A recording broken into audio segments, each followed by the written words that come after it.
guys, everyone. Stay on over there. Because I see Demetrius up in here. What's going on, my man? Robert, what's going on? What's going on? All right, okay. It'll be recorded, Cassandra. Are we going? Shit, we live. It'll be recorded. So we live, baby. Watch it. You'll be able to watch it back. Hey, Okay. all right, everybody, come just fall back for a second. All right, what's up, y'all? We live. Can y'all hear me? Do we do a sound check? I'm hoping I sound good. Good evening, everybody. Thank you all for being here. Welcome to SLC Wakanda. My name is Jay Whitaker. I'm a comedian and an actor. I'm on the P Show podcast. I do an incredibly vocal minority podcast. We have a great panel. You're probably wondering why you're watching this. We're going to spoil the shit out of Black Panther, the movie. Like, we're going to give it a full, complete. This is not a review. This is a complete spoiler with breakdown. This is not the Cliff Notes. This is not the Spark Notes. This is the notes. This is the text. This is the text. So I'm gonna go around and introduce. And this is crazy how this all came together. I'm gonna let everybody introduce themselves first, and just keep it brief, and we'll start get everything going. Okay. Well, I'm Stefan Watson. I head the Crack Brain podcast as well as Crack Brain Entertainment. I'm primarily known a little bit more for cosplaying and speaking with quite a few people there. So, that's kind of what I bring over here. A lot of costuming. Is it me? Yeah, go ahead. My name is Jordan Block. I am a local huge queer nerd, and I do bioethics for queer and trans people of color here at the University of Utah. So yeah, that's what I'm bringing. Hi, I am Kiki Furia. I am a cosplayer and your nerdy girl next door. You can find me on various social media platforms, Facebook, Snapchat, Twitter, Instagram, and I'm freaking out because this is huge right now. But Wakanda forever, let's roll. And I'm Dr. Paul H. White. I'm a social psychologist, a professor at the University of Utah in psychology and ethnic studies. A blurred, a geek bro, and this is my 5th straight day of seeing Black Panther. Wow. Yes. There you go. Lamar Jones, model, actor, retired military, just a big fan of anything that's black. I'm sorry, I'm just got to put that out there. That's just what it is. So, yep. Next. I am Lex. I'm an activist. I founded the United Front Civil Rights Organization, and I'm one of the leaders of Black Lives Matter Utah. And I loved the movie and Black representation, and I am a Black nationalist who is a fan of the Black Panther Party. So I'm excited to be here. Thank you for having me. Hi, I'm Ashley Finley. I am a performance poet and writer. And just a huge fan and aspiring Wakandan warrior. So you can find me on social media. Facebook is Finding Finley. My Instagram is finding.finley, and that is Finley.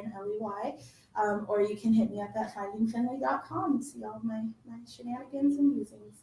Well, thank you. Round of applause just for y'all being here. Give yourselves a round of applause. Round of applause to the viewers that are watching at home. But I do want to thank. There are a lot of people at this table, but there's also a lot of people that I have to thank that we could not have done this without. Starting off with Kari Keone, who allowed us to secure an undisclosed location that we would not be giving out. I would like to give a shout out to the Bagleys, Anna and Tom, J.D. Allen from Inglewood Films here, representing Alicia and Kat, just being here, just to support. And 2 weeks, we know you're out there in the streets. Get here safe, brother. All right. So first things first.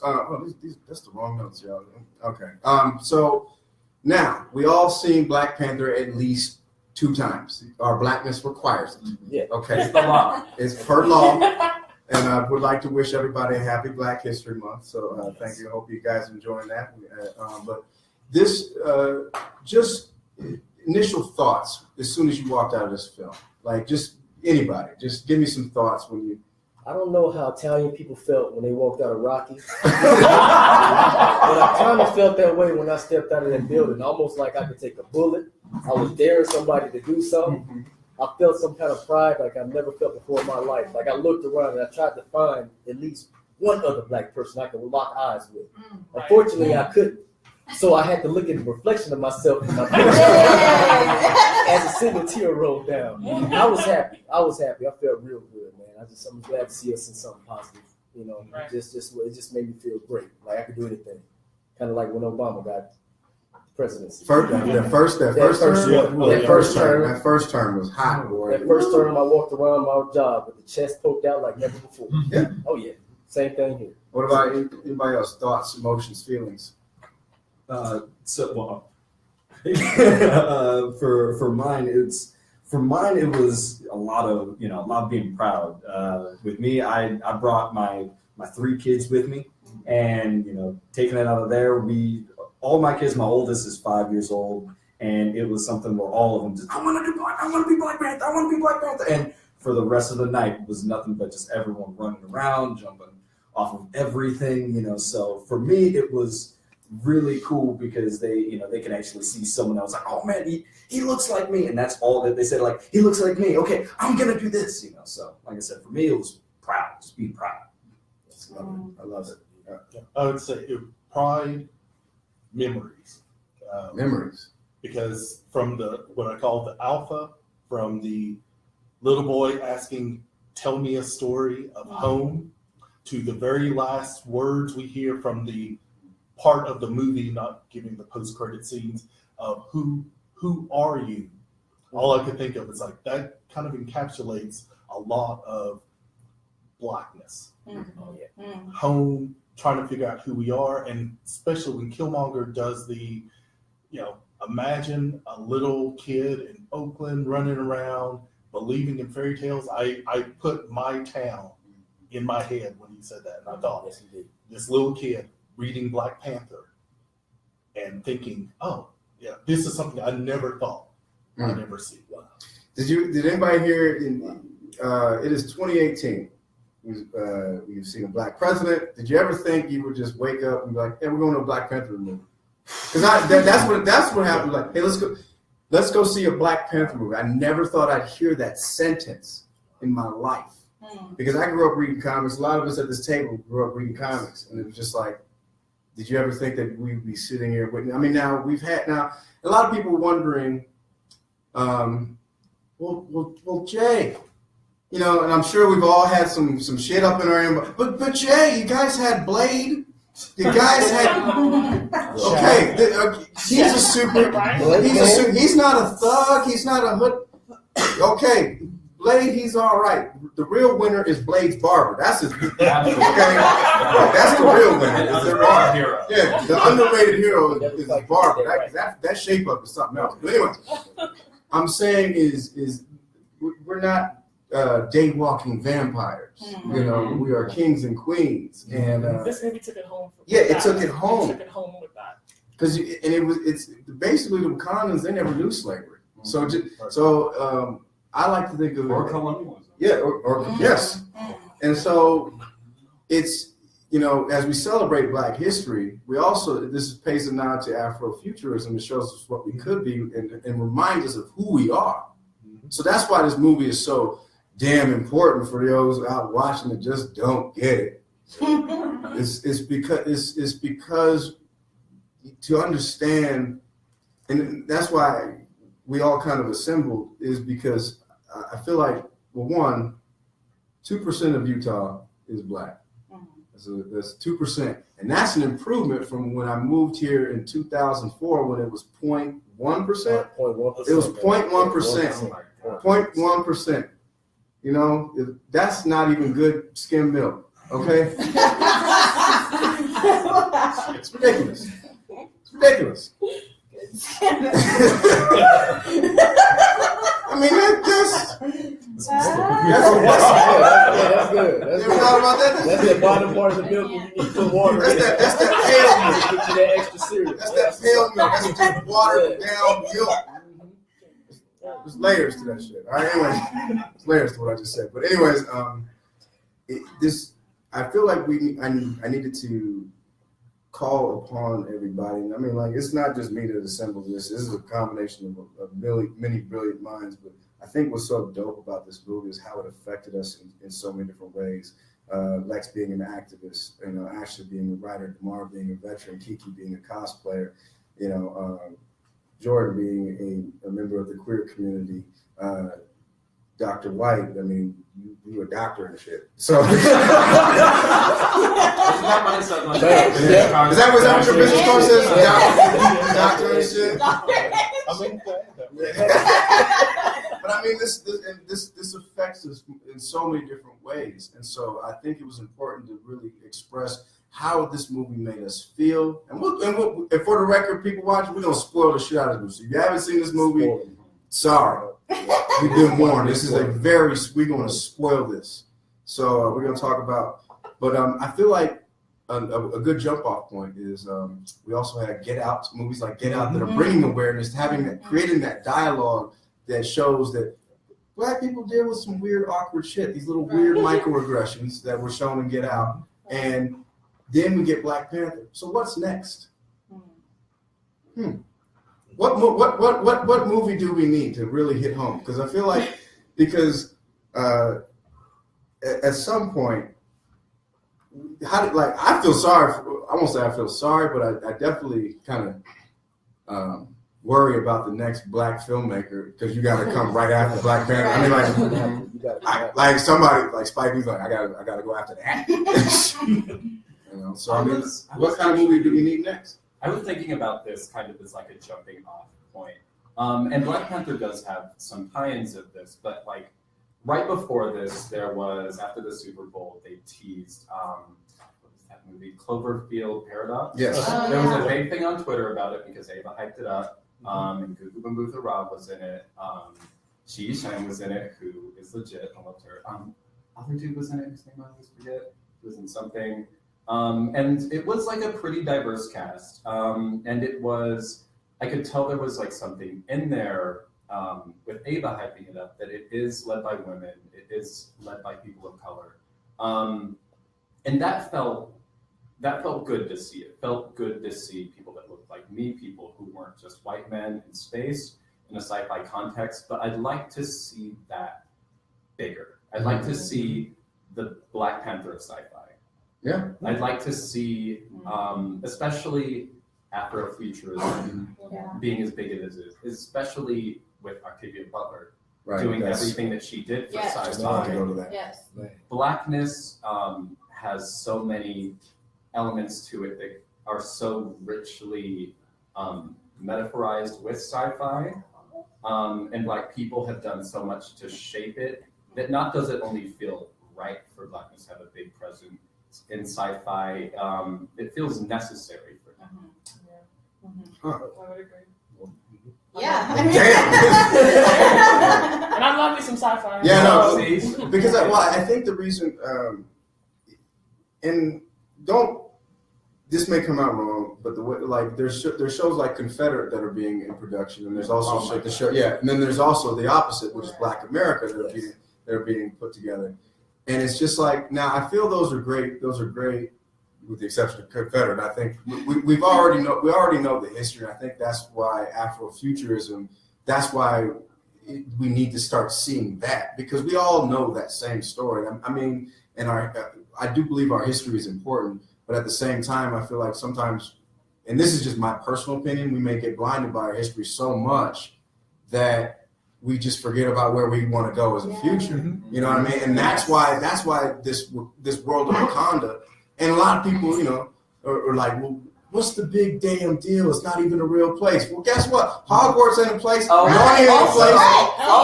I had somebody in my mentions go to that place with me, and I would just like to remind everybody that a lot of these elements, a lot of these themes of Wakanda, most of the biggest ones draw on African nations that already existed. Right. The only uncolonized nation, Ethiopia, is represented in Wakanda. The richest nation in the world, I forget, Mali or something, represented in Wakanda. she's so biggest military in the world, represented in Wakanda. These are things that have been a part of African history that are challenged or channeled into a contemporary context. So it's not all fiction. Part of it's a callback, and that is specifically directed at everybody in my mentions. Specifically. Hey, that's Tui. Sorry. Yeah. Everybody, Tui just walked in the room. What's up, Tui? Tui from Watchtower Cafe. Watchtower Cafe. Sorry about your drinks. I was late and I hit another car and everybody's drinks fell. I'm so sorry. No, we just glad you're okay. Kiki's was the only one that's That's why I'm glad I got that hug. Yeah, it's all good. We're just glad you made it. We're glad you're okay. I love you. Let's see. No, so, and all right, now let's break down. Let's get to the movie. We already know how we felt. So now I'm saying, what's next for the Infinity War? I mean, like, you got, like, for those who know the story, now we got, like, spoiler alert. Spoiler alert. Guess what? Black Panther, Wakanda, they're gonna start opening up their doors with technology and start sharing technology. And so now they're gonna start working with the Avengers. And so Wakandans, Avengers, Guardians of the Galaxy, going head up against Thanos. And now, what I'm mostly excited to see is Letitia Wright as Shuri going with Tony Stark. Technology. And if you guys aren't familiar with I don't even know if they've done the character, but there's room for this character. Ironheart. Ironheart. For those who don't know who Ironheart is, that's Riri Williams. She's basically like a teenage girl? Teenage girl. From MIT. Yeah, from MIT. Black girl. Black, got a big afro, and she is Ironheart, who's basically the new Iron Woman, if you will. And so, Tui, thank you so much for being here. We got to get you on the because a lot of people wonder, and I'm gonna squash this shit right now because I'm sorry you even had to deal with this. A lot of people may not know he is your descent.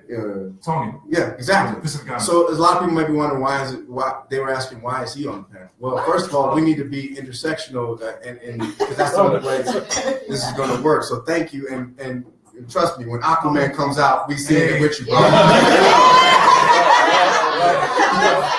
No, I appreciate so much. I'm humble. I'm trying to set up my Watchtower feed, but I'm really humbled that you even invited me to be on the panel. And I was messaging you, and I was talking to Kari too, that like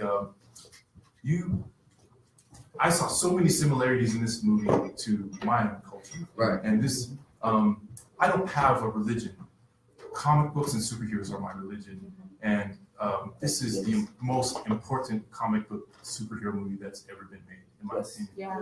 And so to see the importance of this panel was important to me, and I felt like it was important that it was a black panel, and there were black voices that were represented on this, so I asked you to just step back, and you're not letting me. But you're the homie.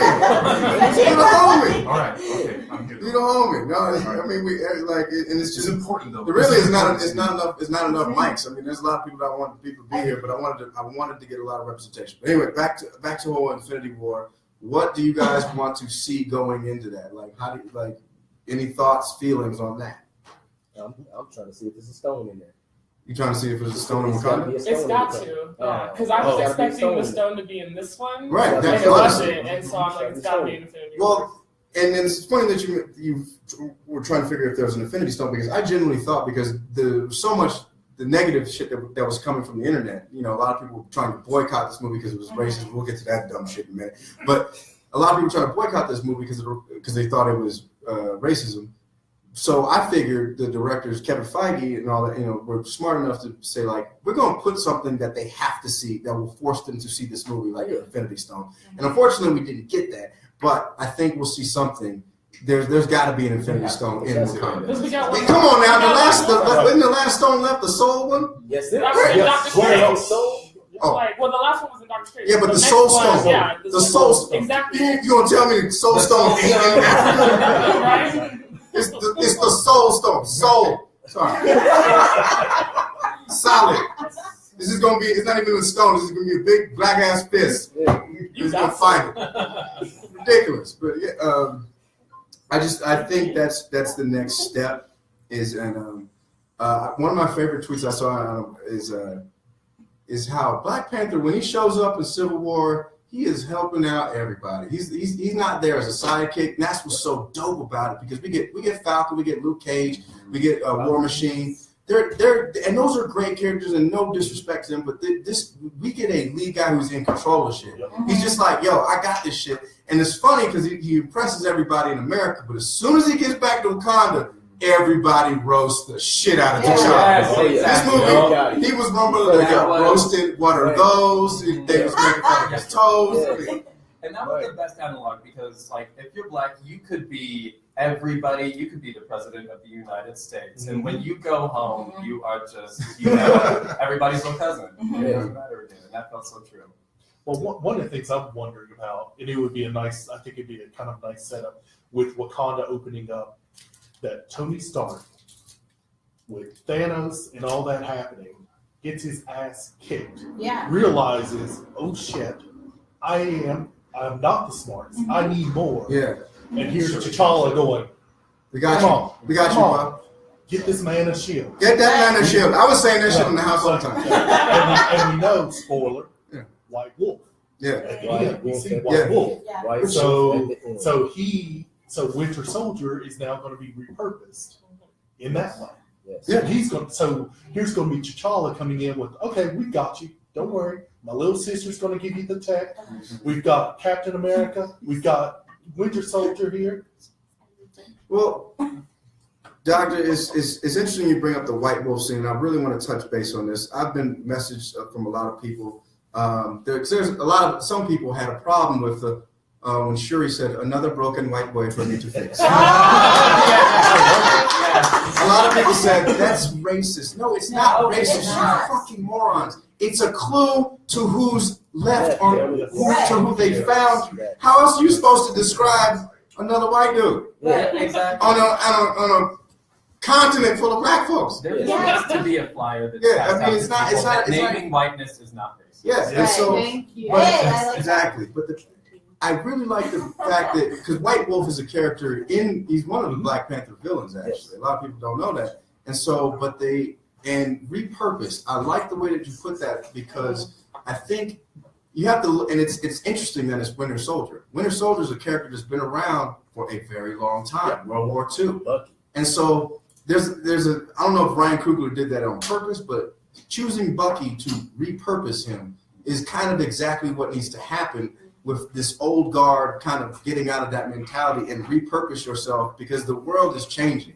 Diversity and culture is something that needs to be celebrated. And I don't like saying inclusive, included, but it needs to be. So it's when you say repurpose, that's exactly what a lot of people need to start doing, and repurpose yourself instead of hating all the damn time. So yeah, I'm not gonna lie, I was a little angry because I still haven't forgot what he did to Tony's parents, and it still don't sit well with me.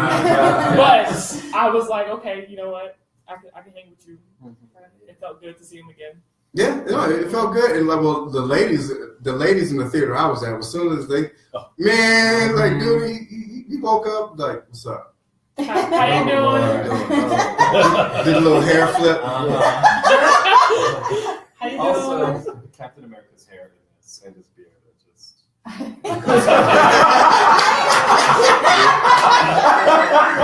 It's too much.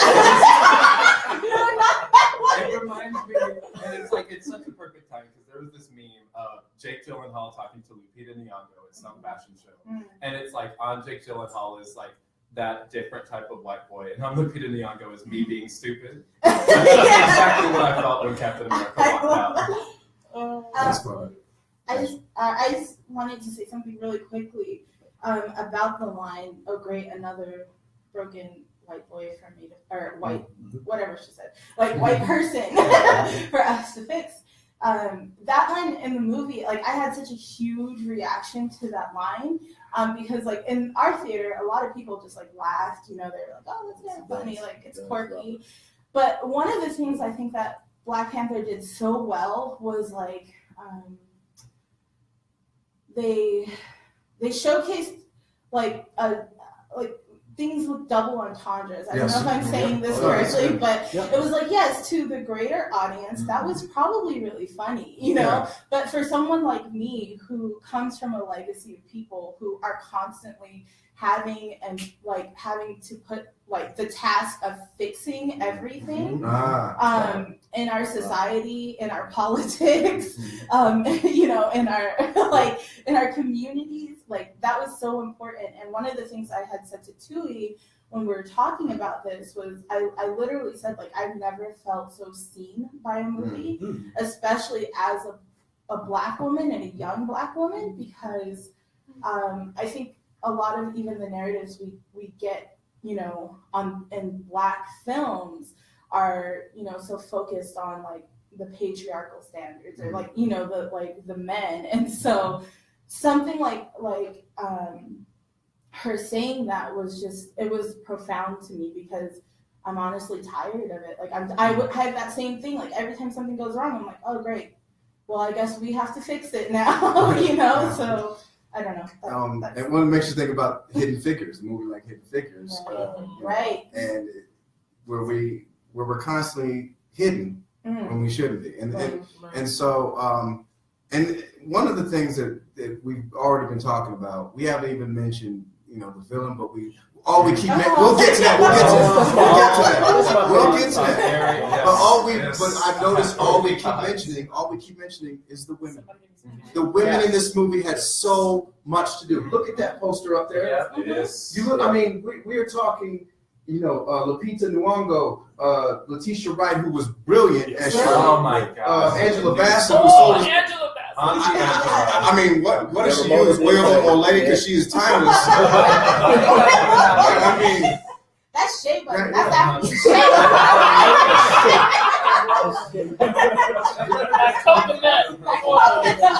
That's cocoa butter. That's that good cocoa butter. The type that you gotta go. Oils and berries in your hair. She on the apple cider vinegar diet. And Denai, yeah, they were all amazing. And so, and a lot of people don't know the Dora Milaje. Dora Milaje. A lot of people don't know this, but in the comics, those are his wives in training. Yeah. And I like how they just did not go into that. And I really, but every single woman, the moment you are introduced to their characters on this film, has something to do. They are not a damsel in distress. The moment we see Lupita Nyong'o in the back of that truck, everybody's like, fall back. She's like, that shit. See what's going on outside. She grabbed. I mean, the lady in the ship grabbed the spear first. Oh yes. Go ahead. I got this. Yeah, I got this. And so, and I'm telling you, I've seen as of today, I've seen this movie 3 times, and I went to the screening with Lex Scott with Utah Black Lives Matter, which was something special. And when Wakabi realized he totally fucked up, and he fucked up. Daniel Kaluuya, he fucked up. Yeah, he kind of sold us out. And when Okoye jumps in front of the Rhino. Yes. And he gets down on one knee and respects his Black queen. My God. When that theater, Lex, remember that theater? That was Mama. Yep, that line when he says, "Would you kill me?" and she says, "For my country." Yes. She's like, "Don't forget that I have priorities that aren't inside of you." And he was about to kill her anyway. Exactly. Right. He acted genuine, like he didn't just I would have killed him like in a heartbeat. I wouldn't even like let him talk. I'd be like, no, a spade is a spade. Hold my shit. Boy, bye. Well, one of the things I said, I think I said it to Jay, was the look on her face when they're in South Korea and she throws the spear through the car and the car smashes into it. That close up on her face. I'm like, that's what I want. By confidence. Yes. That's what I want. That's even if it's just inside me, that's what I want. It's like here's somebody who knows what she's doing and she fears nothing. The baddest bitch. The baddest. The baddest. And every single woman that was part of the cast everything to do. Shuri, Letitia Wright, you've seen her on Black Mirror and Doctor Who. She's going to be in Ready Player One. A lot of people, yeah, and that looks like an amazing film.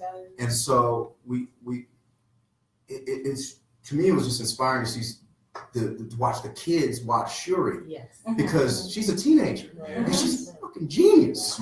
She's just as smart as a whip, and so like people just I want to be I want to be Shuri. Like then you could tell the roughneck girls they were like I want to be a Koya. I ain't fucking with you. Okay, like, and so it was, and then Angela Bassett as a. Ramona. Her elegance, though. Yes. Talk about how elegant she was. She is a queen. The way she just held herself, even when her beautiful locks. She is Storm. I wish she was. I wish the legal matters we could have made that work. But just like when she was in the snow, the camera angles on her, even though she was scared, she was still just this elegant, beautiful black woman. I'm a huge fan of Angela Bassett. It's the role she always should have been. Yeah, right. She should have been given the chance to be royal. She should have been given the chance to have this presence and this elegance so long ago. But when she walked out and put my man's clothes on fire, though, and she went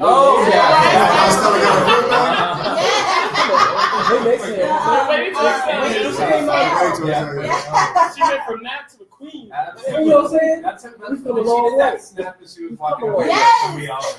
As a young girl, just seeing that image, like it's always stuck in my head, and I'm always like thinking to my partner, like if you ever like those Jordans, not the chains, not the chains. I can light a match. All right. You can get a fire going real quick. I thought it was cold in here anyway.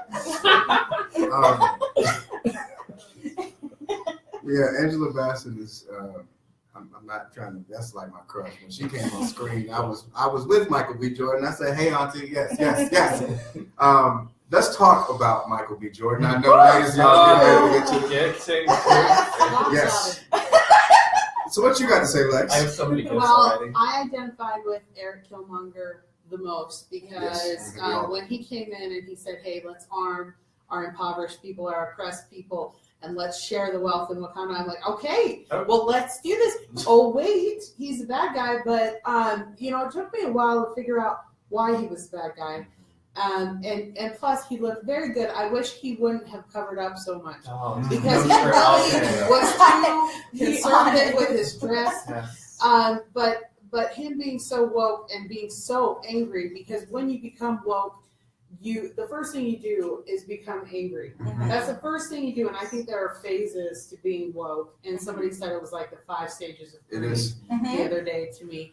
But anyway, it took me a while to figure out why he was the enemy, because I'm like, wait, no, let him be the king. And it's because they didn't want to mirror what the United States has done by arming our enemies and arming people that would soon become our enemies, and taking, because we can go to impoverished people, we can go to oppressed people, but if they're not awake, if they're not socially conscious, if they're not woke, and they're still in a state of mind of slavery, and they're still slaves in their own mind, we can't help them until they recognize their own slavery, because there's so many people who are still slaves who are content in their slavery. So we can go give weapons and money to people, but if they're not socially conscious and they don't have a vision for what they're going to do with it. Anyway, I still like Aaron. It's my sweet son. But he woke them up. He woke up Wakandans. I wonder though, and part of it is I think about and I'm blanking on his father's name. Njobu. Which is a surprise.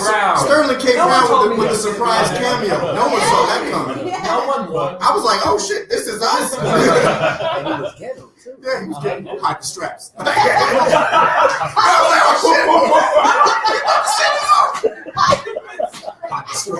shit. And the thing, I think he was the one who was woke. Yeah. He was the one saying, I've been here, look what they had the resources. Do. Right. But I think the problem with Eric took it a step too far.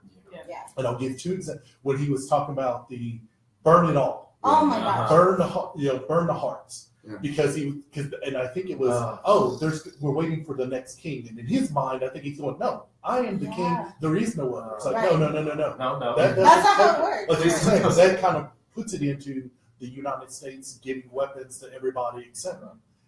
If he had stopped with, we can help, but it's not that we're going to now rise up, take over, and Wakanda is going to rule them all. And those empires, the sun's never going to set on the Wakandan empire. That's where I think he took it. He went a step too far. But his father had the right idea. And T'Chaka, I think T'Challa was right when he said, "You're wrong. You were all wrong for doing this. We could have been helping these people all this time. Why not?" And I love the idea of talking about Eric Killmonger's function of a villain. He is by far the best villain in the martial arts. Yes. Because you're still, you're asking the question, is he the villain? No, exactly. And he's one of the first villains that really fundamentally changed the hero's viewpoint on how they engage politically, on how they position their own motive driver that is supposed to be seen as their ultimate good. That for so much of the comics has been seen as kind of the function of that character. He's one of the first villains I've seen a long time, and anything that comes through and changes that. And he's one of the best depictions I've seen of how trauma can warp someone's politics. And when you're talking about systems of oppression, there will inevitably be trauma. And there was something so sympathetic to the way he was painted, is that he had his worldview is not fundamentally wrong. There are moments he takes it so far, and you can't really be too hard on him because he's been under this oppressive system so long. You can't expect him to get it right out the gate. And I feel like they portray that softly and with a lot of grace to him. And it was, He's a beautiful character, not just aesthetic. But I mean, he's a character where you're just trying to figure out, is he the villain? Because and I have to ask this question because this is something that I when I watched Michael B. Jordan on the screen, and when he breaks down at the end and says it was a fairy tale, that's what broke me. First of all, here's a spoiler for me. Last movie that made me cry was How to Lose a Guy in 10 Days. Don't fucking judge me. I love that part. When Kate Hudson comes down with the canary yellow necklace, I love that part. Made me cry. Whatever. I was in my feelings. Yeah, shut up.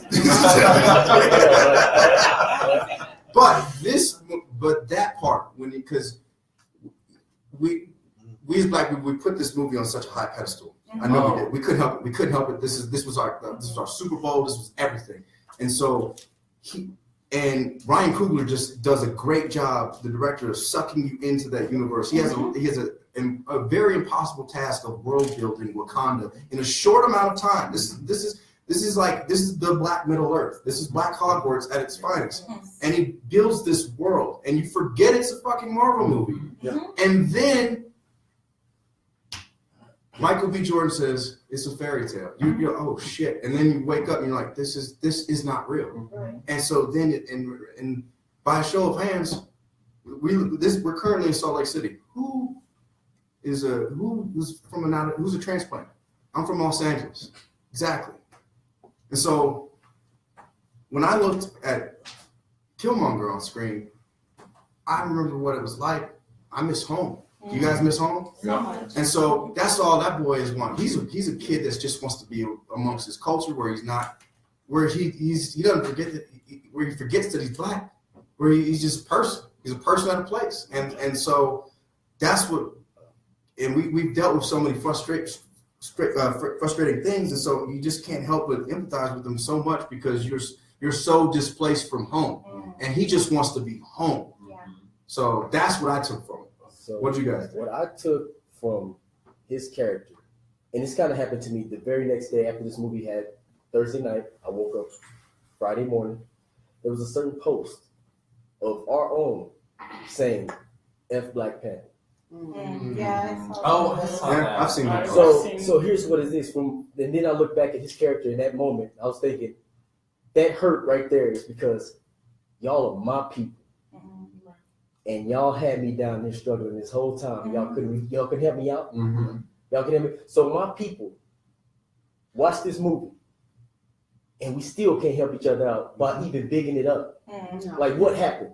Yeah. Then the fury that I felt the next morning reading that was almost the fury of he had when he finally got there and he put his lip down and said, "I'm one of you. Yeah. Y'all left me here. Y'all left me stranded." That kind of fury, I was like, why are we still doing this in this 2018?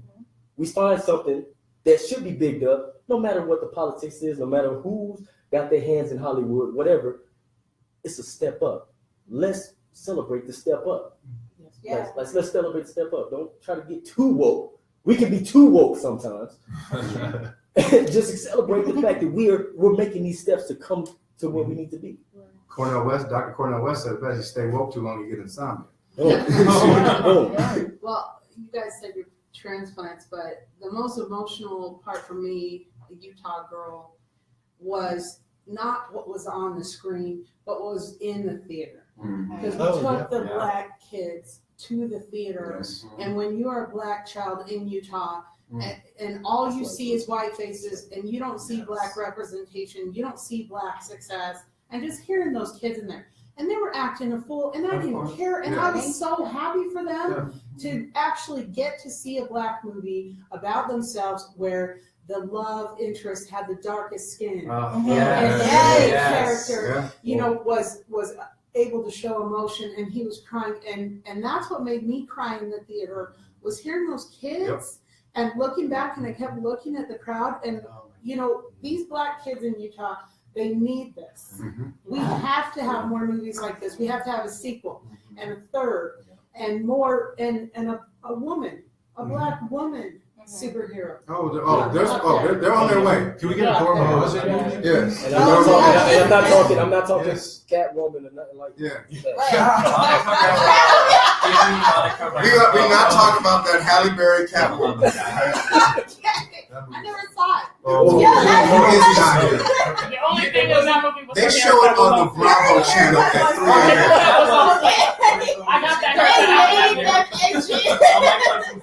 I got that hair cut after that movie. She's gonna fall in love with Benjamin Brandt.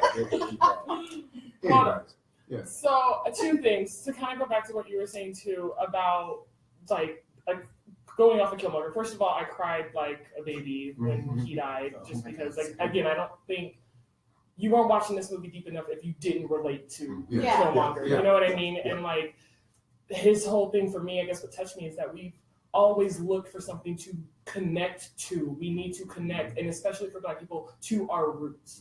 That's what we strive for. That's what we dream about. That's what we think. So going back to what he's saying about a fantasy, like, that is a fantasy. Like, we need to be connected. That's what we need. And then to all the posts that I was seeing about people saying F this movie and all this stuff, I'm sorry, it's a pet peeve of mine. If you want to go to the movie theaters to be entertained, that's cool.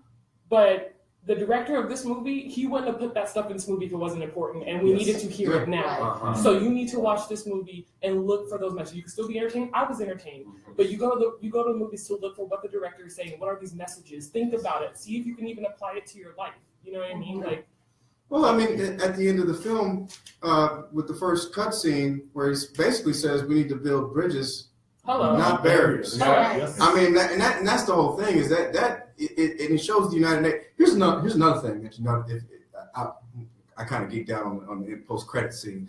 If you notice that UN building, they show all those different flags. Did you notice the Wales flag? A lot of people don't know this, but you know, there's the flag for Wales.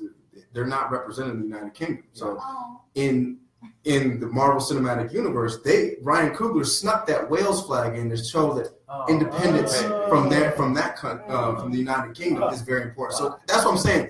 There's a lot of layers in there. So like, you just have to look out. You're like, is that the Wales flag? Oh yeah, it is. And because they want to free them from the UK. So it's such a cool thing.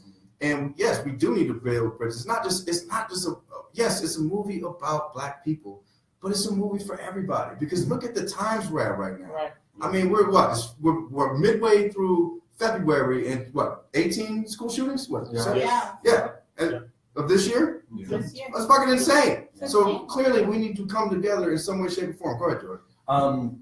I think like kind of what you both were touching on what I think is a real core message of this movie, and I'm so glad that that's what they decided to tackle with this, is Africanness in relation to African Americanness, and how colonialism and slavery works with intra-Blackness. And that was something I didn't see tackled early enough in the Black Panther comics, even though it was. And I'm glad they decided to start off with that right off the gate, because there are, in the history of Black Panther, so many sort of problematic elements of how it relates Africanness to African Americanness and doesn't really address some of those key issues, because even I, and I'm half Nigerian, have seen a lot of sort of, not the animosity, but a lack of understanding with African people to African American people, and a lot of the pain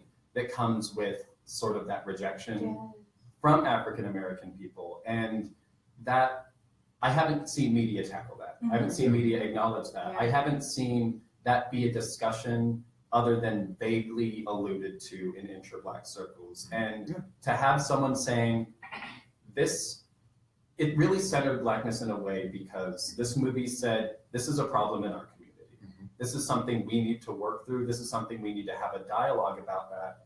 And people outside of this community might not see that. It might not have any resonance for them. It might not have any weight, but this is something that we need to talk about. And this is a dialogue that's important for us to come together. Well, I felt it. Yeah. I felt it tremendously. In fact, that that's Killmonger is what my closest connection to this movie was, because you know, I saw the difference between Africans and African American. So I'm Pacific Island. I'm half Tongan and half white. I've never been fully accepted by my culture. Now I'm a first generation immigrant, and so the Tongan culture is a lot closer to the roots than the Black culture is, because we've only recently immigrated here. But when I see Killmonger, I see myself like someone I have the roots there, but not quite close enough to where I can be accepted. And I have a lot of criticisms of Tongan culture because I'm an outsider looking in. And if I was gonna go back, I'd be like, man, you're doing this one, you're disrespecting women, like this is misogyny, like you could have just changed this and change this and change this. But people who have grown up in Tonga have a deep loving respect for that culture, and I'm not going to change it. And so I saw a lot of myself in him. And again, like the best villains, I feel like, are the ones you agree with. Because they don't know their villains. They don't know their villains. I have to talk about some more of the villains, because there's some great villains in this film. It's not just Killmonger. Andy Serkis as Claw was fucking insane. He was pure excitement every time he was on. He was so happy. Let me see the sound clip. He has a mixtape. I do mean only villain with a mixtape. Let me sing in my sound quality. But Andy Serkis it was absolute chaos every time. He pulled out a gun in the middle of a casino and fired at Martin Freeman, who as Agent Ross, as a CIA agent, was a fantastic role. That everyone was very represented. But the best villain, well, not besides Killmonger. And you don't even know he's there. Jabari from the Jabari tribe, M'Baka, who's we'll get to that part. Winston Duke, who's not his great. His villain name is Manic, which I'm glad that they omitted. Please change that. You don't need to exclude but a lot of people don't know that they snuck him into this movie, and he was just a great villain that you don't really know he's a villain, and he represents the poor blacks. That's what I'm saying. It's Killmonger and M'Baka. They have so much in common, because they're sitting there like, y'all, where the help us? Yeah, they're at the we are right here. We are right here. You're literally in your exactly in your bubble, and you have to ignore them. And Winston Duke, I have to give my nod to this man. I think this is his first film. Yeah, I think this is his first film, and dude was just incredible. Every time he was on screen, he had some of His two lines are going to become, they're going to become gifts on They already are. Facebook. Because the little, you have no place to talk here. Yes. That reminds me of how Lex would tell stories about how they would go places and just sit there and just start chanting quietly, Black Lives Matter, Black Lives Matter. And so, Black brunch. And Black brunch, yes. But he has some great lines. There's times when I know, are you done? Are you done? And so there were so many. But one of my favorite tweets is I retweeted this from. This comes from Kibblesmith at Kibblesmith. He said, and this Kibblesmith, he's a writer, he's a comedian, and he. Hold on, let me just find this very quickly. Sorry, guys, I'm kind of over tweeting these days. Let's see.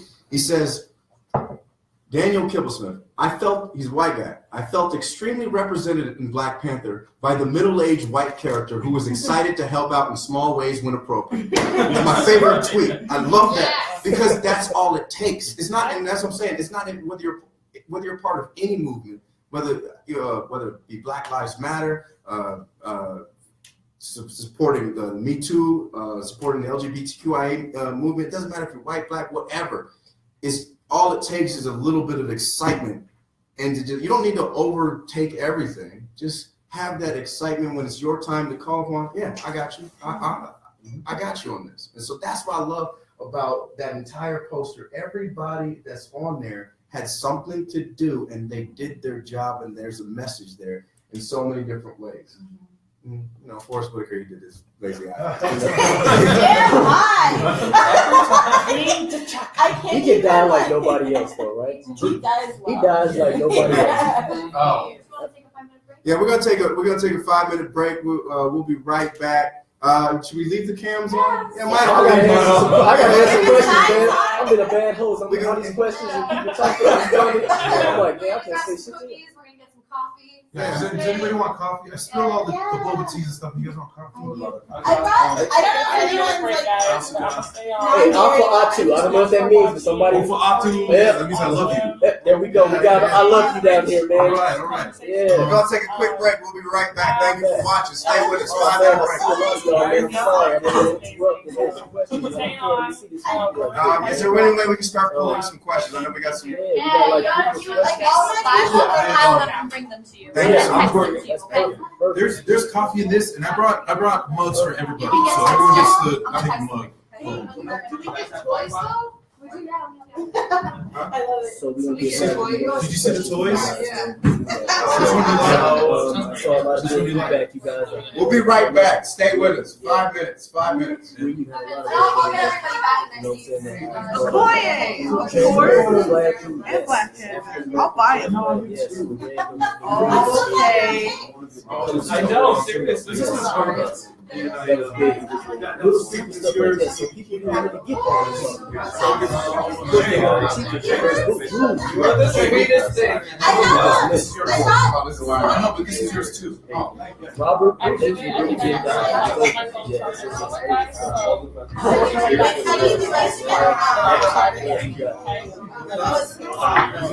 up How's it look? He is White Wolf. So, yes, thank you very much. Come on, appreciate you. Thank you. I think so.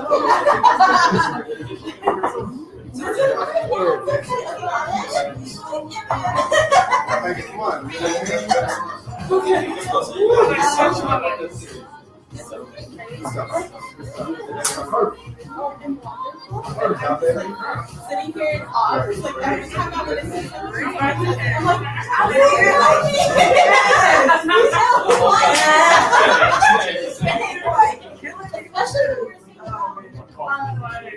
the tension between continental Africans and Africans. That sound good.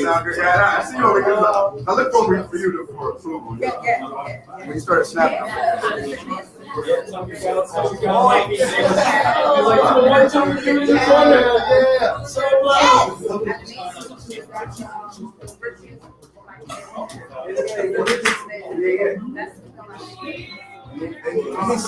need something. This is dope. This is dope. 4 minutes. 4 minutes. Yours was the only one that's 5. Soundtrack is amazing. We're talking about soundtrack. Oh my god. Put on my song, I'm starting dancing. I haven't been listening to anything else since it dropped. I might have to start stepping up here. Wait, can we put on the new shit though? Can we put on the new shit though? Wait, come on, Alicia, for the cameras. We'll take a break. For the cameras. All right, for the cameras. Just a little bit. Special dance for y'all. Special dance.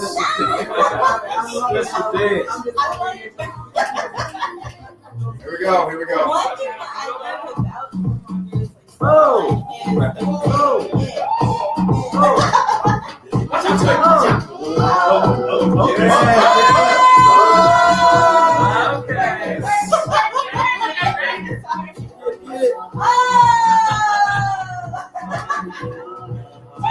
Just that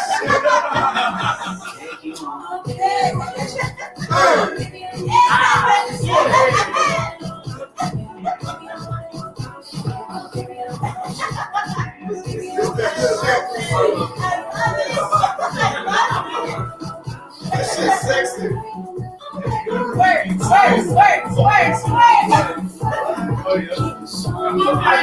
What am I supposed to do?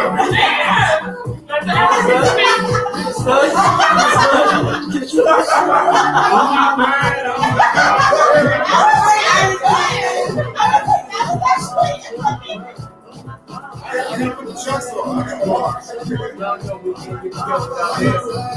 can't dance no North Face no.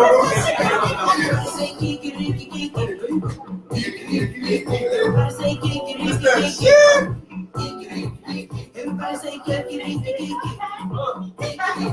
Everybody say kiki. I kind of want to cry.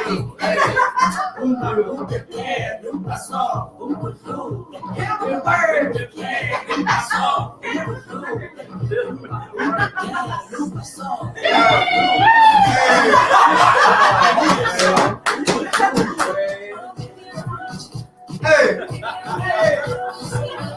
Everybody, you gotta do that shit. Yes.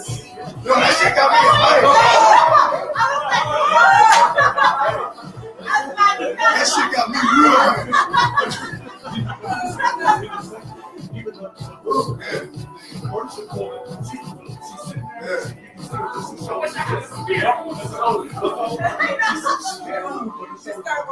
Hey, the brothers came out the back barking though.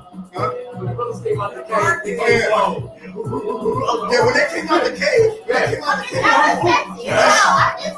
felt like college football. I was like a college football game. You know what it felt like? No, you know what it felt like? When the Jabari tribe came out, it felt like a step show. Oh yeah. You know, they come out.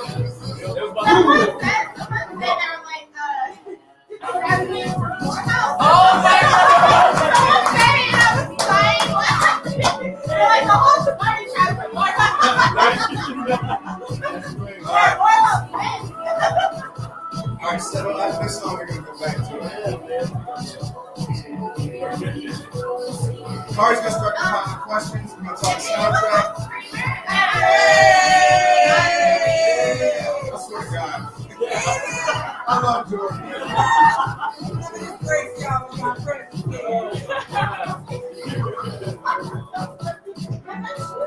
He's just a dance partner.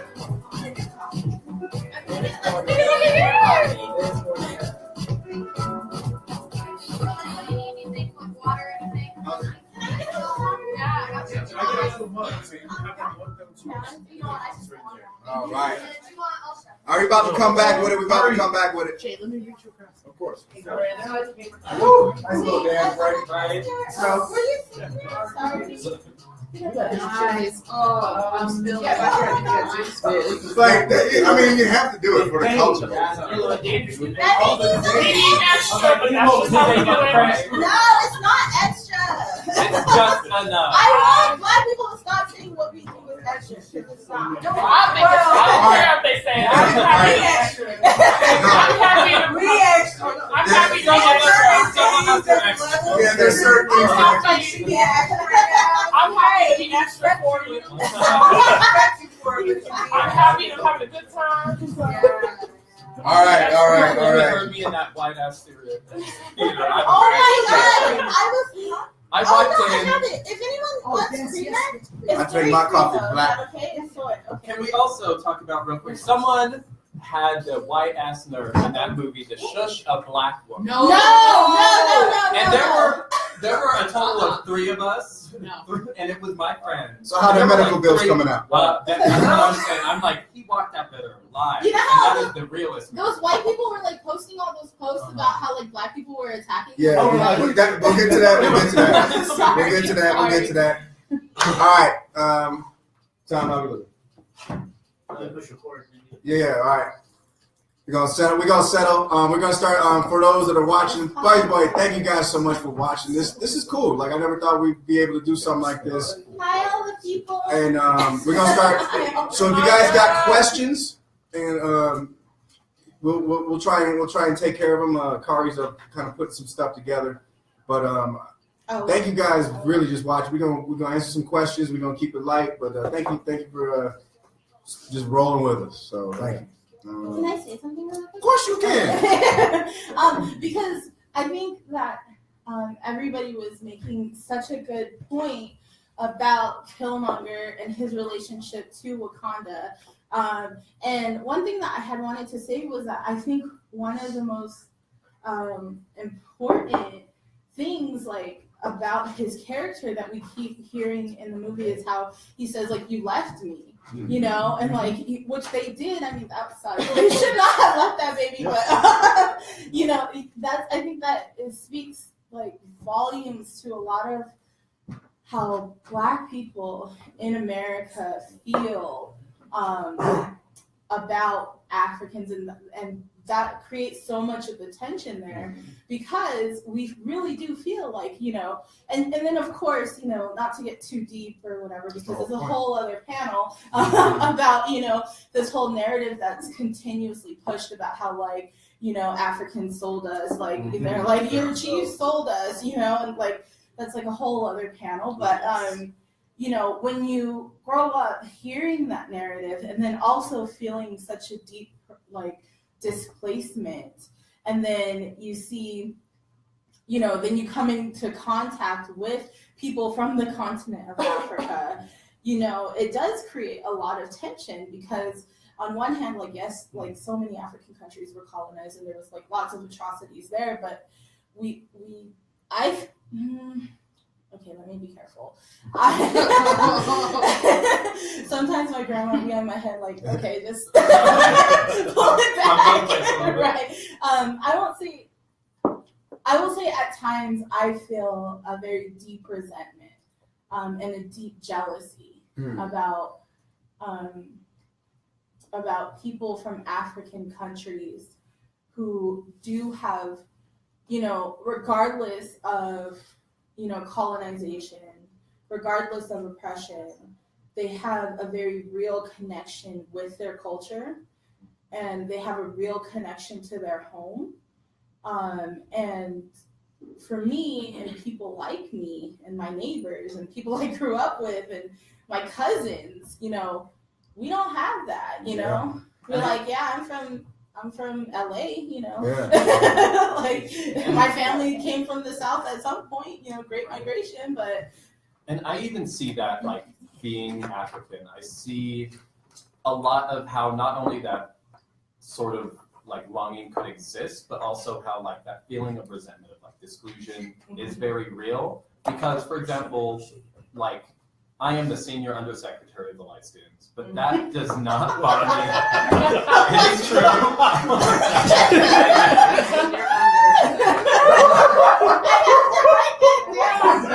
Oh my God. JK. More high. I'm just gonna throw that disclaimer out there now, but that's still my light-skinnedness does not bar me from accessing Africanness, and that is not ever seen as something that makes me less African to African people. And there was a whole situation with colorism, which is another conversation, which affects that. But I have seen, even though like that could ostensibly be something to bar me from claiming an African identity, that isn't. But I have seen African Americans who discover that they're Nigerian or discover that they're like have roots in Africa. They are then sort of prevented from claiming that culture. Right. And there are nuances to that, and like things that have to do with growing up in it and how there's barriers to how much you can understand it right off the bat, not having grown up in it and what the nuances of that mean. But despite even those, I do see sort of a rejection of a claiming identity to Africanness. And that's why, and it's something I've always seen, and something I couldn't name for a while, but when Eric Killmonger was presented on screen, a part of his anger, a part of what he was challenging was that. Right. And he was challenging a lot of people in my family who have expressed those same sentiments, who expressed them to me about African Americans. Those are moose babies. Can I see what I saw? Can I say what I saw? Of course you can. I mean, my number one thing is Black unity. Yeah. That's why I started the United Front, and it doesn't matter what country you come from, in Africa or in the United States or Canada, Black people are not united. Yeah. We find a different way to divide ourselves every single day by Yeah. colors and by geography, sexual orientation, anything. We find a way to divide ourselves, but this is not a smooth transition. But, you know, Ruth Carter, Black Lives Matter, you talk about Ruth Carter out here, the costume designer for Black Panther, and she better. I will fight. And she did say, she said, they sat her down in the room and said, okay, this is how we've always done things at Marvel. This is the costume. Here's the thing. And she said she wanted to cry. And she said, we're going to have to throw this in the garbage because we're not going to do things the way they've always been done. Yes. We're going to do this. We have to break the mold for Black Panther. And I felt like she tried to, because she brought the traditional garb of so many tribes from Africa, and she tried so hard to unite everyone. And she said that what she found in common in between all of the tribes was that every tribe had diamonds in their traditional garb. And so every single costume had diamonds incorporated. And if you look very carefully at Black Panther's costume, it is made out of diamonds. And so, you know, I think she tried to create Black unity, and that was the most beautiful part of the film, was when he was being made the king and every tribe came out to support him. Every single tribe except for the one tribe. You see African, this like sort of fictionalized Africanness. But even like from all of my African friends who were from different countries or family or from different countries, there was something that we like all kind of came to a consensus of, is they displaced a fictionalized Africanness that didn't feel cheapening, that didn't feel like African cultures or African garb is a trope that you can throw around. It didn't feel careless. It felt intentional. It felt respectful. It felt like a repurposing and a mythologizing. And that is how you do Pan-Africanism. She studied, she got her references, she applied them in very intentional ways, and she knew what she was doing. And the level of care, the level of research that takes to make everyone feel seen and acknowledged and like you got a little shout out to without feeling like you were cheapened in any way. She deserves it. And she was so humble. She was so humble about it, and she didn't think she was special or anything. And we're just like, you're gonna get the Oscar this time. She was nominated before. She's the one that did the costumes for Malcolm X. And Black Dynamite. I watched it last night. It's one of my favorite movies. I threw that shit before I walked in the room. one thing also that I'd like to go and point out with Ruth Carter, that because she has such a deep understanding, not only of the African culture, but what it means to us.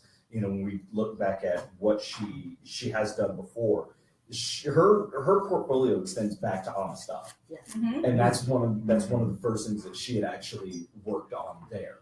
But as far as Black Panther is concerned, you know, like I said, costuming is something that's very near and dear to my heart, and mainly more as a cosplayer, less as a costume designer. But it's something where inside that movie, no two costumes are identical.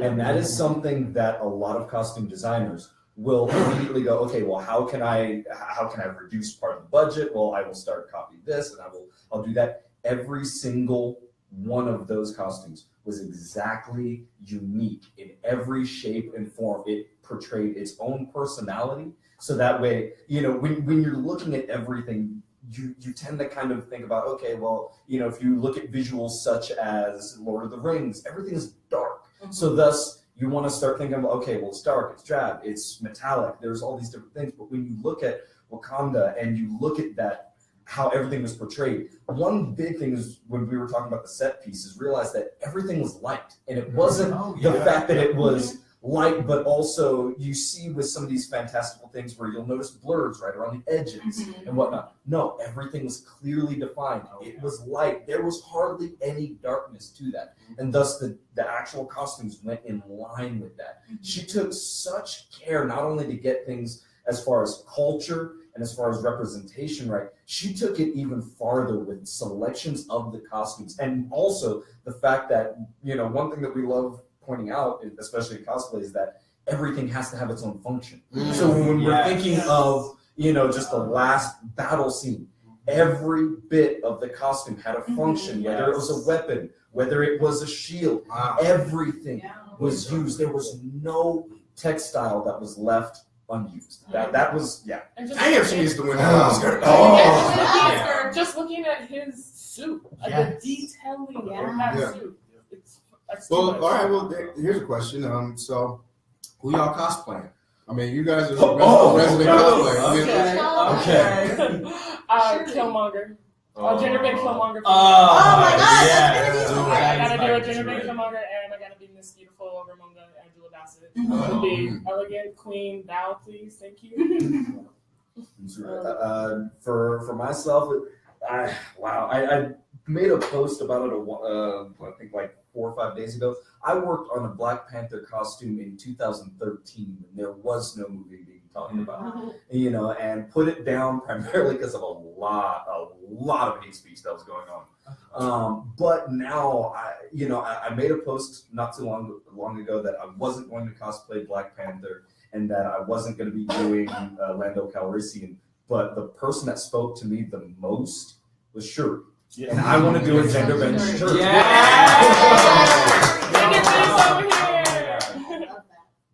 I'm so excited.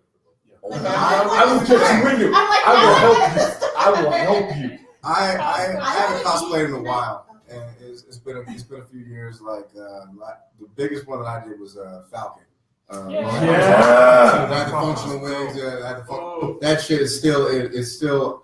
I still have the wings. Right? A lot of people ask me if I still have the wings, but I'm thinking about doing M'Baka or Killmonger, because those are just one of my. Those are just I mean, just Killmonger's character. It's just amazing. And a lot of people. Here's the backstory on Killmonger. A lot of people think in the comics, in the original, Killmonger's from Harlem. Notice they moved the location to Oakland. Yes. What is the significance of Oakland to Black Panther? Somebody shouted out. Oh, it's the Black Panther Party. It's where the Black Panther Party was started, and to let and that's why I said this character is so. Black Panther is just. He's cooler than Batman, sorry. Yep. He's richer than Iron Man, sorry. Okay? He's stronger than Captain America, sorry, not sorry. And I'm telling you right now, he's more mentally stable than Batman. Way more mentally stable than Batman. Chadwick Boseman's performance. He's so good. You still haven't talked about him? He played T'Challa the way that I wish Aquaman was played. In Oh, yeah. Oh. He just held himself as a king. He was Yeah. regal everywhere he walked. True. Every His moment, voice was sweet the velvet. way he talked. Even when he's like challenged, even when he's Right. challenged, He was like like king. he's never upset that he's been challenged. He's like, okay, I guess like it's your Yeah. right or whatever. When I saw Like, T'Challa on the screen, I was like, I just wish Jason Momoa would have played Aw. Aquaman like a But you king, know- like this. he has his, he Yeah. also has to work through. Aquaman comes out later this year, but it was even the Justice League. Really, I want to know who the barbers were. Because like Yeah. Wabaki, Daniel Kaluuya. Ooh. I Yeah. saw that. Shit, what was that? Can you imagine what kind of barber technology Shuri has made? Yeah. That She's like, anything you want, my brother. Type that joint in. Yeah, but is my we got lasers. Walk we through. got ladies behind that haircut us. was an And interesting. Chadwick Wakanda Boseman, you know, Wakanda barbers are the best thing ever. one thing I did like, and this is something that like I've always been self-conscious about. I got a widow's peak, and Chadwick Boseman rocked the widow's peak the entire damn movie. I It was was like, so holy strong. shit! It was And then I that did- was power. That was Yeah. powerful That was Because people. I was like, yo, I might have to start buying. Yeah, leave that there, please. You know about the importance of hair, like the fact that the Natural. Yeah. Oh, now I Natural. can take this off. Bantu Yes. knot, Angela Yeah. bald Bassett's head, white and she locks. was like, I have to wear this ridiculous wig. And the first thing Her she did was throwing she did her when wig. she was like, it's time to get to business. Mhm. Like, what? She was like, "This wig go." So I have a question Oh. about the hair Mhm. fashion, because so much of our fashion in just American culture in general kind of reflects what we see in the media. Do you see more like natural hair coming like? Oh, yeah. Oh, more- yeah. Have you watched the movie? yogurt or cell phone commercials? Just like that. They always got a natural black hair girl. They do. But from this movie, do you see like a much bigger? I see a lot of more bald head pride. Yes, Honestly. absolutely. Yeah. Not even like, yes, like natural, but so much more bald head I pride. know so many women that want to shave their heads now. Yeah. Yeah, that's Just over the weekend. They're like, I need to shave my head. There was a Oh, tweet, that's a right. woman that's fighting cancer right now, a black woman that's fighting cancer, and she was like, hell yeah. She just went through chemo, and she's like, yeah, I'm proud to have no hair. Like, after seeing that movie, so I mean, it's just dope. It's just dope. Beautiful adornment, like the painting.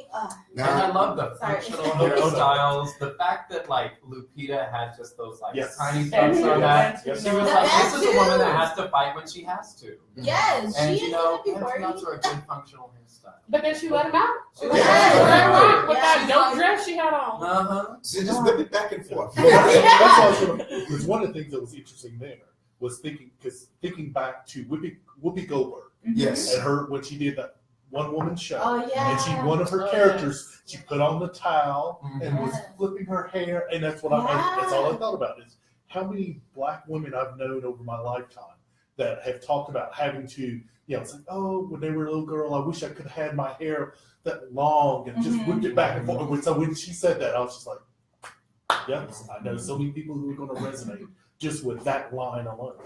It's you guys keep bringing up Lupita Nyong'o and Perfection. tonight.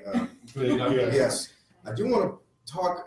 And this is a question I'm more so kind of aimed at you, Demar, as a retired veteran. If you notice the scene after T'Challa's dead, Nakia and Okoye.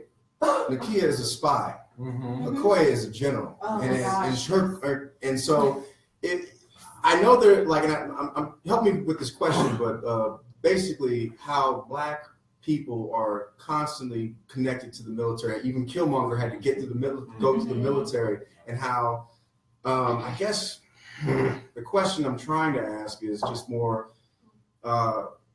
What you being a veteran, what did that make you feel as far as do you feel that sometimes we're almost exploited so much by the government or the military?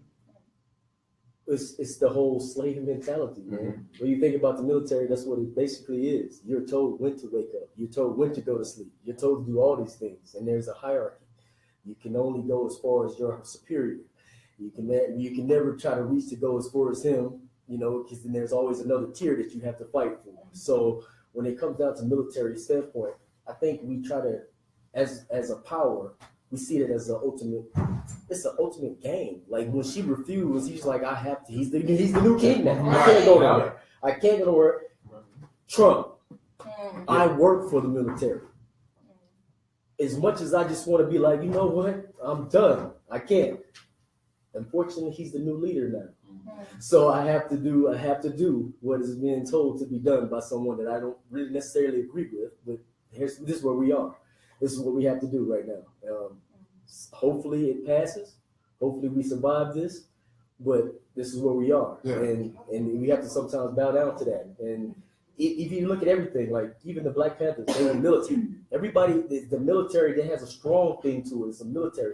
It's a core of unity. It's a core of respect for your elders. It's a core for all that.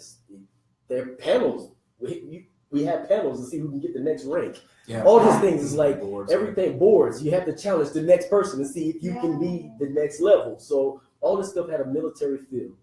And I think a lot of it came from military to try to tell you that it's the structure that needs to be here. And the slavery aspect.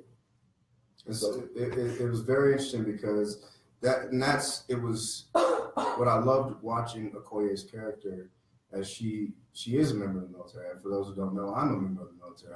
I'm going on 15 years of service. And we pledge allegiance to a flag, and we pledge allegiance to our country, but does our country pledge allegiance to us? No. And so, which as a military member, I was jealous of Okoye and her loyalty to country, because I know because deep down she knows her country has her back, and that was like just such a, you know what I mean? Like when she says for Wakanda, without question. Yeah. I mean, like, damn. Yeah. Even though her new leader literally is trying to destroy the future. Yeah. Yes. Burn it all. Yeah. Burn it all. In the midst of everything, she's still riding with that cat. And so it was just that's one of that's what I said. There's so many just layers to this to film, and there's the Marvel movies are really stepping up. A lot of people, yes, I'm gonna briefly mention this movie, Thor Ragnarok. Mm-hmm. Oh, yes. And when I saw that movie in the theater, it's such a fun movie, but there's a lot of there's a little correlation I made that helped me come together with Thor Ragnarok. Spoiler alert for Thor Ragnarok. Okay. So, you never seen Thor Ragnarok? He's fighting Surtur. He's the guy who's going to cause Ragnarok. And then the other main villain is Hela, Kate Blanchett. She looks amazing in the movie. She's awesome. She's a badass right out the gate. She's kicking ass. She busts up Thor's hammer. Says, "You ain't shit. I'm your big sister. Fuck you." And so, right? No, she is not fucking around. Day one, she comes in and starts fucking shit up. Okay? And so, but constantly they said throughout this movie, and Idris Elba as Heimdall said it best. He says, Asgard is not a place, or it's a people. Mm-hmm. And so what happens is for Ragnarok to happen, the big orange guy named Surtur, the big orange guy goes against the lady who's basically the devil in pantsuits. Does anybody see a correlation here? Donald, Hillary, possibly. They have to go toe to toe, burn it all down, start over, so that we can start into America. Then take out the word Asgard, replace it with America. America is people, not a place.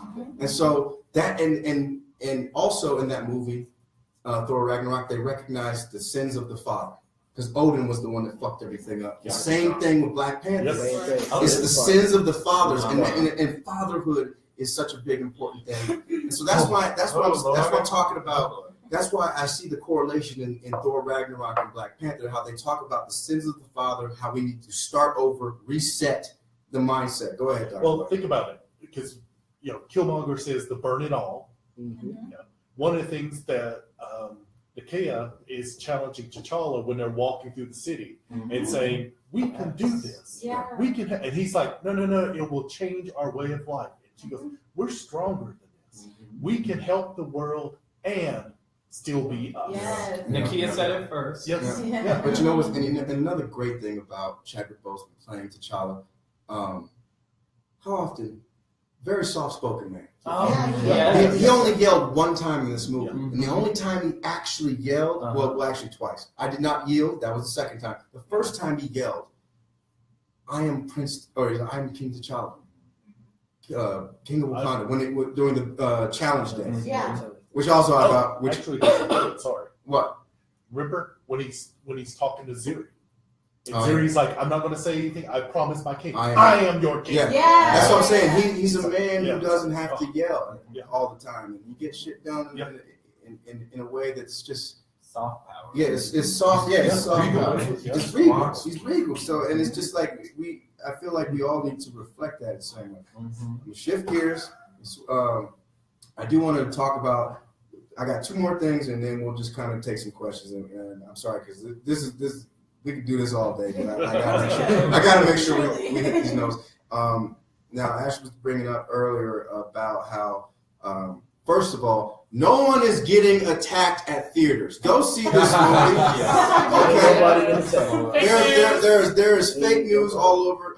There were people that are tweeting out photos saying I got attacked, and so the best part is, and I love Black Twitter. Black Twitter never sleeps. Black Twitter comes through so quick. Like thunder in the night. Black Twitter is Heimdall and Sauron. They see it all. They see it all. They never sleep. Getting away with shit. They're not getting away. They see it all. They immediately say, "Okay, that's your picture of you getting assaulted. The blood on a paper towel." This young lady, she's typed in on a Google search, Google image search, blood on paper towel. First image that pops up was that shit that this person tried to tweet. Fake news, I'm telling you. So people go see this movie. Nobody's getting attacked. The best thing that I've seen about this movie is, and what people are doing in this community, in the Black community, is registering voters at the screenings. Yes. People are going to these movies, waiting in line. While they're waiting in line, register to vote, register to vote, register to vote, register to vote. Because that's so important. I mean, yes, this is great. All right, cool. We saw a great movie. This is dope. Now what?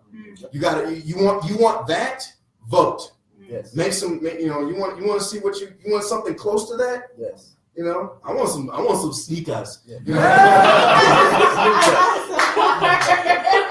I'm not trying to keep the other races out. I'm almost like Muhammad Ali. I will show you how great I am. Come see. Come see this excellence. Come see this beauty. Y'all have only seen us like this or like this. Come now see us like this. See us like this. Like this. You know what I'm saying? Come see it. We ain't trying to beat you up. We want you to see this comfortably. Yeah. Which is what Wakanda should have done all along. Exactly. Just invite all of Africa to come see it all.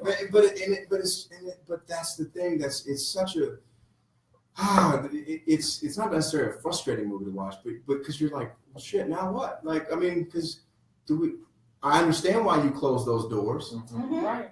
but and you had like Survival. it's survival because Why we've people taken don't know how to act. we've been taken from our homeland, and it's just like you can't help but feel. But at the same time, It's we try to. it's a double-edged it's- sword. yeah, it's- And that's it's like exactly what- what I said in the Yeah. Salt Lake Tribune when we were interviewed with it. Like, I know I'm a king and a queen on this side, but I'm also an outsider. I know who I am. Do I share this with everyone, or do I keep it to myself? Or I know I'm safe and I know this is mine. Right. Like, I don't know what to do. Right. You know? And even when I saw and felt that Nakia and Eric were right, there was still such a fear that ran so deep about because I don't trust whiteness. Yes. When they open up their walls. I don't I feel confident in their ability to ward off threat. I love what they could do if they bring it up, but at the end of the day, I don't trust whiteness, and I get that protective instinct. If you have something so good, it is scary to open that up. Even to benefit your own people, even though it's the right thing, I get that fear. Yeah. Yeah. You can't be like, there's a lot. That's what I said. It's a lot of emotions, and you walk here like, I was like, anyways. Well, because you think about it, there was this kind of image of they're hiding in plain sight. Yeah. And what popped in my head when that was kind of going through was thinking, and it's been a couple of decades since I've read this, Ralph Ellison. Yes. Invisible Man. Yeah. They were just walking through the world, and there was nothing. That's Wakanda. And it's that thing of and And this something else someone mentioned made me think of this too, which has to do with kind of like white adjacency. And that the hiding in plain sight thing made me think of that a lot. And is where that analogy really struck home for me, because there's something about them being veiled and hiding in white sight that is like people who aren't woke or align themselves with whiteness who are Black. So they don't have to, in their minds, feel the most visceral effects of colonialism or racism. And there are analogs to that with not wanting to get involved, not wanting to start a fuss. And that throws back into if you aren't engaging politically, if you aren't doing the work, then you're kind of just tacitly approving of the traumas inflicted on other people. And that's another point where Killmonger's point really spoke home, is you can't really profess any of these values really strongly if you're shielding yourself from repercussions while other people of your people are out here without that ability to. Right. Yeah. Right. Yeah. Woo. That's very. Oh man, Because that's what I mean. Thanks, George. There's two. I mean, the speech, the UN speech, which at once I've got to try to get that memorized.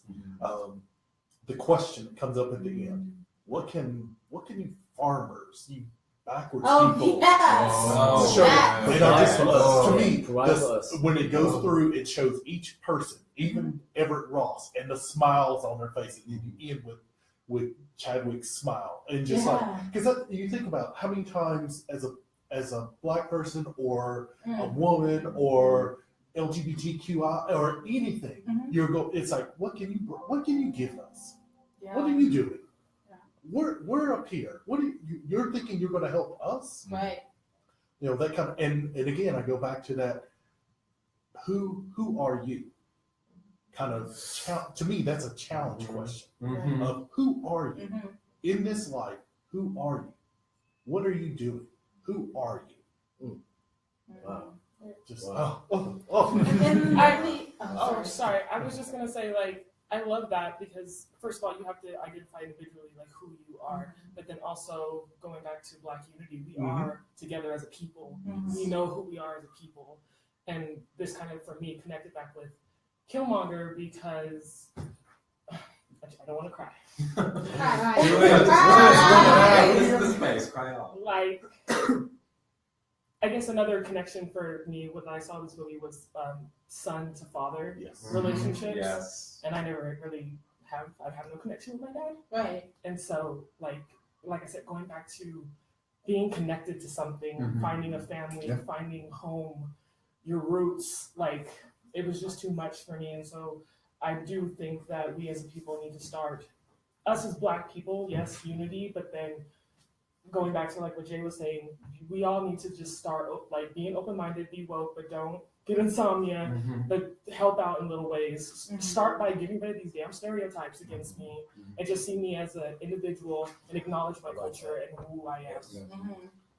Max? Say about crying. I didn't cry a lot during Black Panther, but I cannot make it through Annie without crying. What's going on today? I can't. And someone online was talking about how Chadwick cried in the movie. The Black Panther cried, and it wasn't stigmatized as overly feminine there. But yeah, I can't watch Annie without crying at all. Like I just bawl my head off because when I was a little girl, we had a little white Annie. Yeah, it's just that moment, and like kind of there's something there too in terms of getting to be yourself while also being part of the people. And like what I really want to touch on a lot more is the Black women in this movie. And like we alluded to before, they all get to be their own people. They all get to have their own motivations. They all love their country in different ways, and that means different things for them. And none of them align to a stereotype. They are all fully fleshed out people that exist. And I think that's so important. But I also noticed T'Challa is not sort of the most dominant figure in this movie. Right. I feel like the six main characters, him, Killmonger, Nakia, Odoye, Shuri, and Ramona, all have pretty equal screen time. Yeah. And it meant so much to see that. It meant so much for my family to see that, to see in this way that sort of entails of Blackness. Black men are often centered. These women hold the stage, and in numbers sort of dominate the stage. And he is king, but he can't do anything without these people and also with these women. And also they have their own narratives that are separate. Exactly. And that's the most important part. Like Nakia has her own narrative that exists outside of him, and she acts through agency outside of him. And they don't agree with him, and they get to be people. Yeah. And my cousin texted me afterwards, and she's like, "This is the only movie I felt that I could be a person in." Right.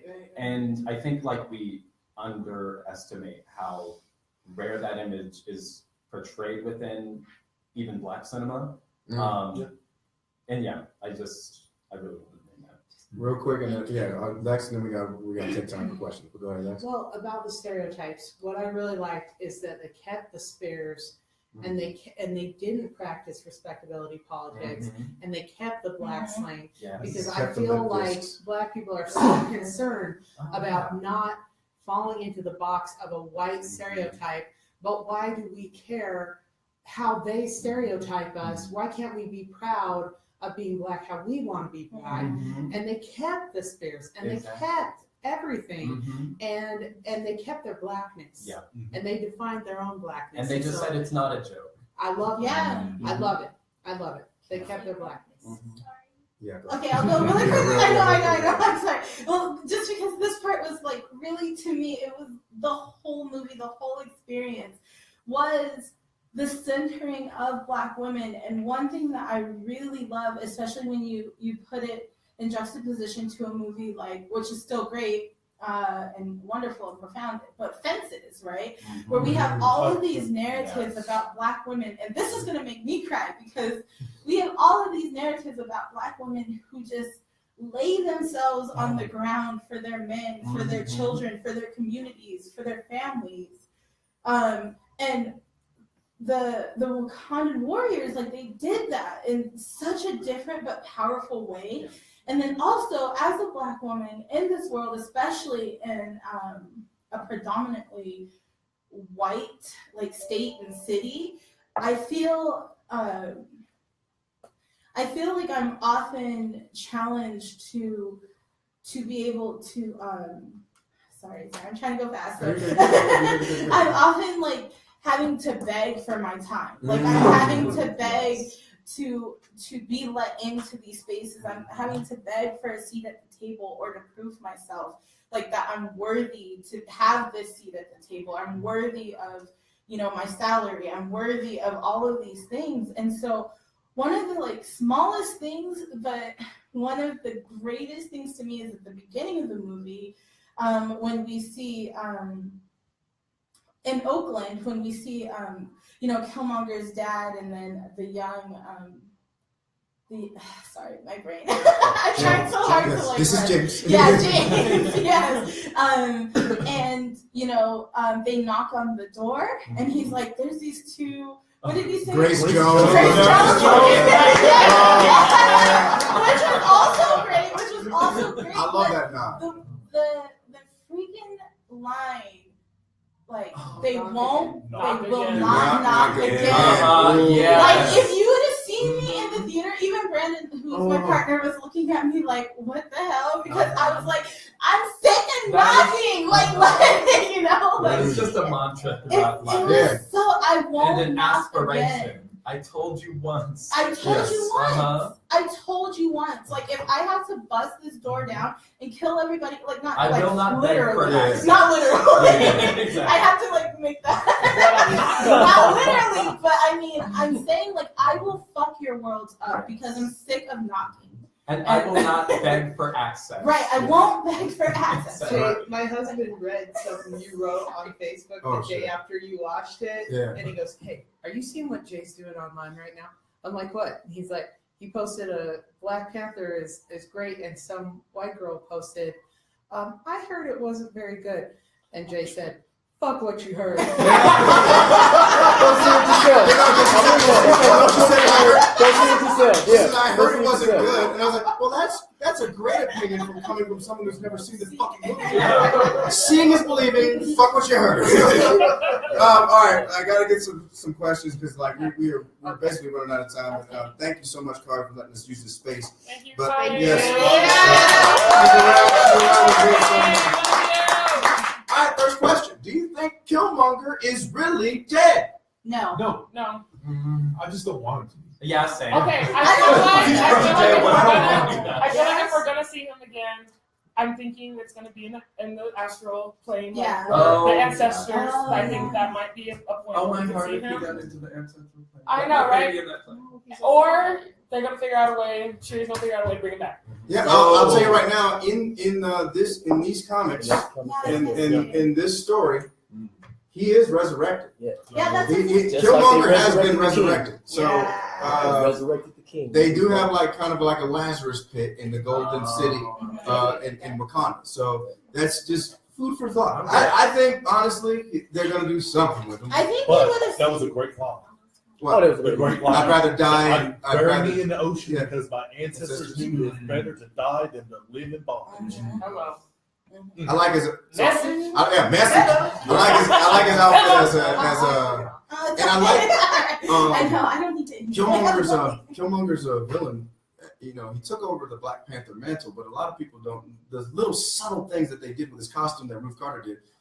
In the comics, he's referred to as the Golden Jaguar. Did you notice that? Yeah. So I love that. Let's see. Do you think Wakandans will bless Bucky with the vibranium arm? Yes. Yeah, probably. Of course.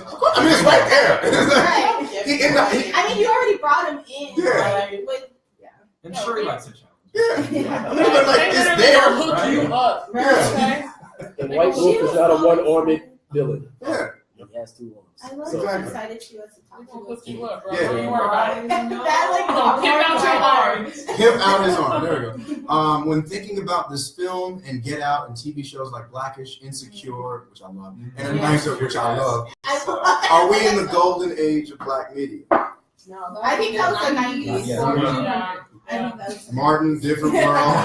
Living single. My cousin Daniel, Mr. Cooper, but Oh my God. I think the only difference now is we're being seen as empowered. Yeah. We're being seen I think as we're an important. age.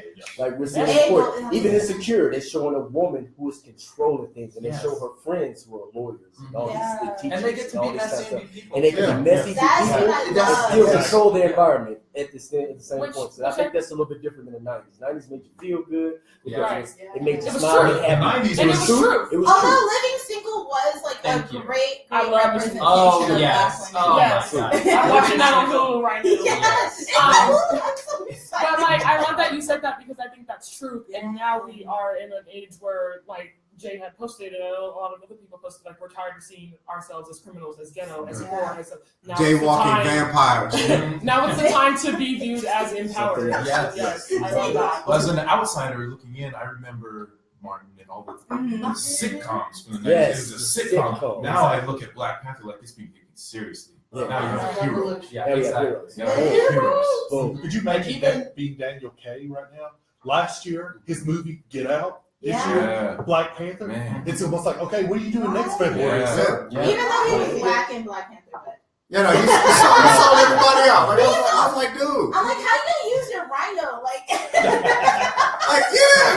Why you I snitching? was like, this shit is not, this is overkill. it's not necessary. I can't blame the brother too much, man. He saw Killmonger bring the dude that the king couldn't kill. But the thing is, that wasn't for lack of trying. The thing that upset me about that whole interaction between T'Challa and him was that he was like, "You're just like your father. You didn't do anything." And I'm like, "Well, first of all, his I didn't father know never that. tried." That's real narrative. That is real hit narrative. home Yeah. so hard for me. But it was his first fucking gay as gay. I'm like, that's really like This motherfucker's gay. because he did do something. He did do something, but you just. I mean, like, where was your ass then? You should have went on the mission too. Every Bring your ass. What's up, Jordan? But no, like circling back to the topic of like, is this the or a golden age of Black cinema? I think it really is, because we are not only seeing like Blackness told in different ways, but we're seeing different people included. Yes. We're seeing a centering of Black women's stories, a centering of dark-skinned Black women's stories, Yes. and an inclusion of queer Black stories in a way that even when I go back to 90s shows that I loved, that formed me, that meant a lot to me, I wasn't in any of those. I didn't have a place in them. They showed particular kinds of Blackness, but now I feel like Blackness is being acknowledged in all of its different forms, and it's a more nuanced story to tell, and we have people telling it well. And to go off that, Jordan, how do I say his name again? Ta-Nehisi Coates. This story right here, this one I hold, they're one of the members of the Dora Menage, who's played by Corin Christopher. Her name is Ayo. And she Ayo is with a lesbian queen. Yes, she's a lesbian with she has a relationship with Anika. And read about that. So that's what I'm saying. This story I recommend if you're looking for a jump off point. This is. If you combine these two, you basically get the movie. You know, they borrow certain parts, and so last but not least, I gotta ask everyone's favorite track on the soundtrack. Favorite track, like go around the room.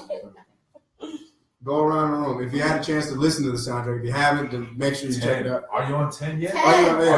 Fuck the place up. Fuck the place up. That was as soon as I heard that, I was like, oh wow. I put that on repeat. I didn't even listen to the rest of the album. It's so hard. I thought I'm so ignorant. I thought it was called Run the Jewels, and then someone said that's the name of the band. I have no idea. No, Run the Jewels is on the trailer, but they should have, in my opinion, they should have been on the soundtrack. But there's so many great songs on the soundtrack, and if you actually watch the movie and then go back and listen to the soundtrack, it's damn near chronological. It is. King's Dead, Big Shot, and I think this is my favorite. Big Shot is one of those songs because it's if you listen to Kendrick's lyrics. Big Shot, why you emotional? Why you so emotional? You know who he's talking to? The people that are so emotional about this film that are against him. He says, why are you so emotional? And so there's so many different layers. All the stars. Redemption is where basically Wabaki bows to Okoye. I mean, it's right there. King's Dead. All Hell King Killmonger. I mean, it's a whole story. There's a lot of different songs. Kiki, go ahead. So yeah, Redemption's my favorite just because I love just like that dance hall feel. It just gets drums every time. That's great. But yeah, Kendrick is genius on this album. And after watching the movie, I go back and I listen to the soundtrack, and I've been the soundtrack's never left my stereo. He also like purposely if you listen to it from beginning to end, the first few songs is I Am T'Challa first, and then all sets there, and then the next one I Am Killmonger, and then it's all there, and then the last track he says I am T'Challa, I am Killmonger, one world, one family, one God, like that. You are both. You are queen, and yes, I was like, woo, Kendrick.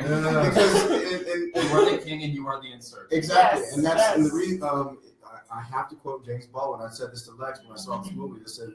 James Baldwin's quote is to me, they just took a James Baldwin quote and made a movie with Killmonger and Black Panthers. It says, to be a Negro in this country is to be socially conscious and in a constant rage almost all the time. And that's what Killmonger is, and that is what T'Challa is. Socially conscious, constant rage. Yeah. So, thank you. Sides of Blackness. Guys, girls, everybody, I know, but this has been such a great time. I genuinely appreciate you guys stepping up and taking time out of your busy days. JD, thank you for the video. Tom and Anna, thank you so much for sound. Thank you, Kari. Thank you, Kari. Thank you, Kari. Thank you, Kat. Thank you, Alicia, just for being here and helping out. Tui, thank you for Drake's. Jordan, thank you for your insight. I haven't had a chance to really sit down and talk to you. You need to write a book. You need to put a book. I mean, Kiki, thank you so much for your perspective. Stefan, thank you so much for like this kind of all started with a mild dialogue between him and I. and we were going to share an episode, and then Tui happened to hit me Well, I up. was talking to Ashley, he was telling me, and I was like, hey, I have this really good idea. And then Jay, like, hey, Jay, I have this really good idea. And like, oh, you're already going to do it. And this is what came of it. And I quote Black Dynamite, my other favorite superhero. Ain't nothing black folks can do. I love that film. When Ricky's like, I said scram turkey. That's my favorite part. So yes, but right now we got to scram. Lex, thank you so much. Ashley, thank you so much. Demar, anything? Final thoughts? Anything? Go see the movie. No, yeah. Let's hang out again. You guys are all my new best friends now. Yeah. You go see the movie next weekend. Okay. Yeah, it's important. Don't let the drop off. Yeah. Right. Vote with your dollars. Vote with Yeah. dollars. How it works. $100. Tell everybody that we want more of these kinds of movies because that's how this works. Yeah, guess what? Guess what? You put black people in films, we'll go see it. Yeah. Right. The world needs to know that we want more of these Like, movies, so go watch this in good movie roles. as much as you can. Yes. Buy tickets to the movie. Don't sneak in. Buy tickets to the movie. Let them know you want it. And if I catch a brother bootlegging this movie, I it's happened on site. I'll find you. So- My follow-up is give us a storm movie. Yes. Give me my dark skin storm that we need. Dark skin For the storm. love And of she God. needs to get what's a chocolate. Well, now we'll see. Now that Marvel Uh-huh. and Fox are now happy, It can happen. it can happen. Yeah. So, And do it right. Don't fuck this so up. yeah, exactly. Yeah, that's So- true. Before we end, we need all be